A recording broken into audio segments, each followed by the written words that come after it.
I mean, that's an excellent question, and one obviously that everyone's wondering at this point. We know that time is running out. So really, if there is going to be a deal, it has to happen, very soon. And that's because businesses need to prepare. So fishermen on either side need to know what's what and what's going to happen on the 1st of January. I mean, the key question really for the EU side is, will their fishermen be able to access British waters, yes or no? And how much can they actually catch? Now, you could do it as a total, or you could look specifically at different species. But of course, only those at the heart of the negotiating room know exactly what's going on.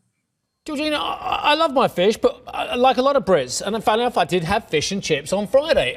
But the fact of the matter is, which is from the takeout, but the fact of the matter is, we don't eat most of this fish. We have to sell it to the Europeans because they eat a lot of this fish as well. So they've kind of got us in a bit of a bind. All very well for the Foreign Secretary to turn around and say, we are an independent coastal state and this is a very important sovereignty issue. But the fact of the matter is, if we're selling the fish to them and there's going to be barriers there, then we've got a bit of a problem, haven't we? A bit of a fish glut.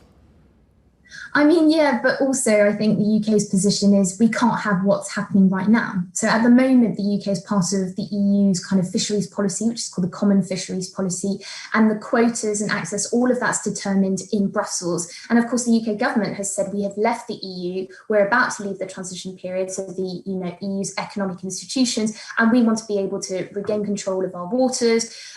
They want to discuss and negotiate on an annual basis. The EU is saying that's not okay. We want it to, last for 5 or 10 years. So could there be wriggle room? I think so, yes. And, there is space for compromise. But of course, it's not just about fish. I mean, the UK government has said that that's the main sticking point. But if you look on the EU side, they say it's also about rules around competition and ensuring that if British businesses are continuing to access the EU single market, they're doing it on an equal footing to EU businesses. Also on solid ground, there are issues too when it comes to the farming subsidies and the way that they will be applied. There's been some reporting suggesting the old area-based subsidies will be halved by 2024 and that we could see a change in farmland across the UK, fewer cows, fewer farming that takes place. What do you make of that? I mean, it was interesting, wasn't it? I read that in the news this morning as well. Of course, we need to see what the bill says and whether there will be a phasing out of subsidies for farmers over the years. But I think from the EU's perspective, it's not just what happens right now, but it is precisely this point about what happens over the next few years. I mean, great if, for British businesses, right, they have a plan, they're going to phase out subsidies, they want it to be much greener. But it's not just about farming, it's about all these other issues. And I think, the EU are worried that if you have kind of divergence a little bit over time, it's a lot harder to track.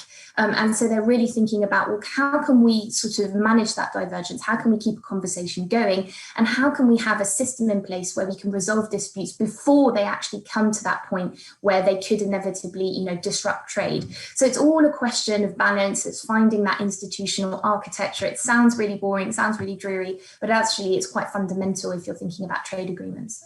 Georgina, when you consider some of the changes at the farm level, I mean, this sort of really just goes to the level of uncertainty that many businesses face. Typically, the large businesses, the large farmers got a huge slice of the subsidies, and we know when it comes to farm product, economies of scale often work. So if we're going to see a change where that's no longer applied, the subsidies are given to some of the smaller farms, and the idea of creating more technology, more productivity down the track, there's clearly a transition period that happens for the farm sector. As we talk about food security at a point when any supply chains could be disrupted with Brexit, this is quite key, isn't it? Yeah, it is absolutely key. And that's why I think the devil will be in the detail. We haven't actually seen this government plan yet, and we'll have to see sort of what their proposal is to, be able to transition out of what is the current regime to a new regime. But you're absolutely right, coupled with COVID, possibly pressures on supply chains, because of course, when the UK leaves the EU's economic institutions, there will be more trade. We're talking about more paperwork. We're talking about checks at the border. And all of that needs to be factored in. So we're not entirely sure how that's going to, when these disruptions to supply chains or strained supply chains are actually going to change by the very nature of how businesses trade across borders. So that, with this new plan to phase out, will be very interesting to see what the government is planning to do and whether it will work.